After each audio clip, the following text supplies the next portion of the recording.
6 number में ये कह रहा है व्याख्या कीजिए। व्याख्या कीजिए ये जो संख्या दिया है यहाँ से लेके यहाँ तक, ठीक, और ये संख्या यहाँ से यहाँ तक भाज्य संख्याएँ क्यों है, ठीक है, भाज्य संख्याएँ क्यों है, मतलब कि ये भाज्य संख्या कह रहा है क्यों है।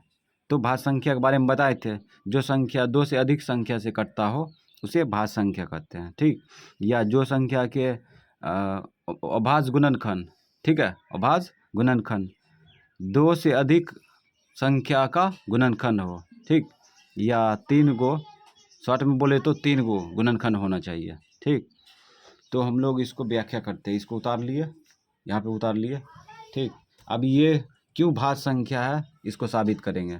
तो हम परिभाषा में लिखाए थे, जो संख्या 2 से अधिक संख्या से कटेगा वह संख्या भाज्य संख्या कहलाएगी।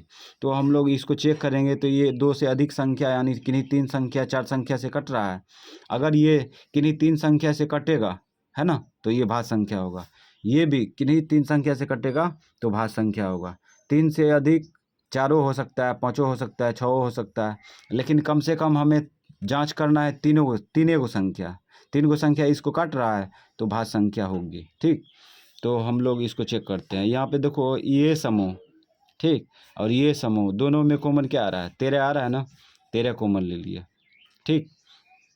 अब 13 से इस समूह में भाग देंगे, ठीक है, 13 से इस समूह में भाग देंगे तो 13 कट जाएगा, तो बचेगा क्या, 11 गुना 7, 11 सत्ते 77, ठीक। अब 13 से ही प्लस 13 में भाग देंगे, 13 से प्लस 13 में भाग देंगे तो प्लस 1 आएगा, प्लस 1 लिख दिया, ठीक, ब्रैकेट बंद, कमा। अब इसमें देखो इस समूह में यहाँ से लेके यहाँ तक ये पहला समूह हो गया, और इस समूह दोनों में कॉमन क्या रहा है, दोनों में कौन ऐसा संख्या है जो कि है, तो देखते हैं गौर से, तो 5 है ना, इसमें 5 है, इसमें भी 5 है, तो 5 कॉमन ले लो, 5 कॉमन ले लिए, छोटी ब्रैकेट चालू, 5 से इसमें भाग देंगे, इस समूह में भाग देंगे तो 5 कट जाएगा, तो 5 कट जाएगा तो शेष को उतार देंगे, 7 गुना 6 गुना 4 गुना 3 गुना 2 गुना 1। अब ये देखो 5 से इसमें भाग देंगे तो प्लस 1 आएगा, प्लस 1 लिख दिया, ठीक। अब यहाँ पे इसमें 1 गुना 13 लिख सकते हैं, 1 गुना 13, इसको जोड़ लो, 77 1 78 हो जाएगा, घेर दिए। अब यहाँ पे देखो 5, इसको गुना करके जोड़ने की कोशिश में नहीं रहेंगे, 5 से पहले 1 गुना कर देते हैं, ठीक।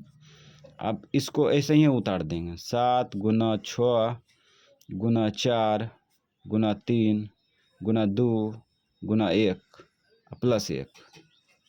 अब महसूस करना, ये देखो संख्या, ये संख्या को जोड़ के, ठीक है, नहीं गुना करके 13 जोड़ देंगे, उसके बाद 1 से भाग देंगे तो लग जाएगा, एक संख्या हुआ।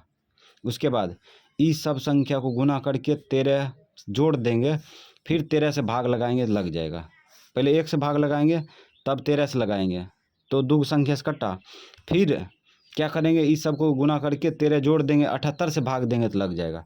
तो किन्हीं 3 संख्या से कट रहा है ना, ये संख्या तो किन्हीं 3 संख्या से कट रहा है, इसीलिए ये संख्या क्या होगी, भाज्य संख्या होगी। अब इसमें चेक करते हैं, इसमें देखो इस सब को गुना करके 5 जोड़ देंगे, ठीक, 1 से भाग देंगे तो लग जाएगा, एक संख्या हो गया, ठीक। उसके बाद फिर क्या करेंगे, फिर गुना करके 5 से जोड़ देंगे, इसमें 5 जोड़ देंगे, फिर 5 से भाग देंगे तो लग जाएगा, 2 संख्या हुआ। तीसरा संख्या ये क्या करेंगे, तीसरा संख्या में ये फिर क्या करेंगे, गुना करके 5 जोड़ देंगे, अब फिर इसका गुणनफल इस सब को गुना करके 1 जोड़ देंगे, उसके बाद भाग लगाएंगे, लग जाएगा। तो किन्हीं 3 संख्या से कट रहा है ना, इसीलिए ये भाज्य संख्या होगी, ठीक है। तो यहाँ पे लिखेंगे चूंकि ये दोनों संख्याएं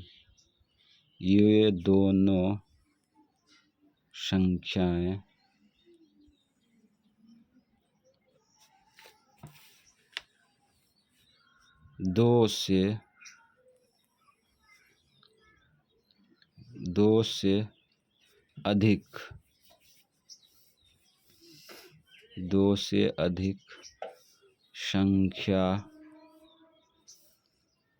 संख्याएं से विभाज्य है, इसीलिए ये दोनों संख्या या संख्याएं भाज्य संख्या होगी। भाज्य संख्या होगी।